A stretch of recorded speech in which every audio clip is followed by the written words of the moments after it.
ധാരണയുള്ള ഒരാളാണ്. അതുപോലെ കലയോട് ഒരുപാട് സ്നേഹമുള്ള, കലാവാസനയുള്ള, കവിതകൾ രചിക്കുന്ന, ഞാൻ പലപ്പോഴും അനുഭവത്തോടെ ഞാൻ ഇതിനു മുമ്പുള്ള വേദികളിലും വിജയനെ കുറിച്ച് പറഞ്ഞിട്ടുണ്ട്.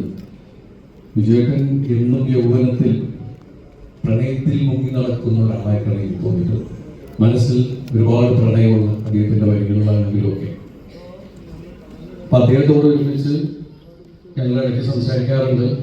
ഞാൻ ചോദിക്കാറുണ്ട്, എന്താണ് വിജയേട്ട നിങ്ങളൊരു സിനിമ വീണ്ടും നിർമ്മിക്കുന്നത്, മൈ ബോസ് പോലെ നമുക്ക് അതുപോലത്തെ ഒരു നല്ല കഥ നമ്മളിങ്ങനെ തേടുകയും സംസാരിക്കുകയും ചെയ്യാറുണ്ട്. എന്നാലും ഇന്ന് ഇവിടെ പ്രത്യേകിച്ച് വരാനുള്ള കാരണം വിജയേട്ടൻ പറഞ്ഞത് മാത്രമല്ല, പിന്നെ ധ്യാനിനെയൊക്കെ അപൂർവമായിട്ടാണ് നമുക്ക് നേരിട്ട് കാണാൻ സാധിക്കുന്നത്. മുത്തിനെ കാണാൻ വേണ്ടിയിട്ട് കൂടിയാണ് ഞാൻ വന്നത്. വലിയ സന്തോഷം.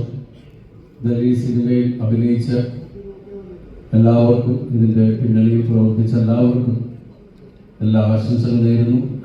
സിനിമ വലിയ വിജയമാവട്ടെ. ഈസ്റ്റ് കോസ്റ്റിന് വീണ്ടും വീണ്ടും മുന്നിലേക്ക് യാത്ര ചെയ്യാനുള്ള ഒരു ഊർജമാവട്ടെ, വലിയൊരു വിജയമാവട്ടെ. God bless. Thank you. Thanks a lot.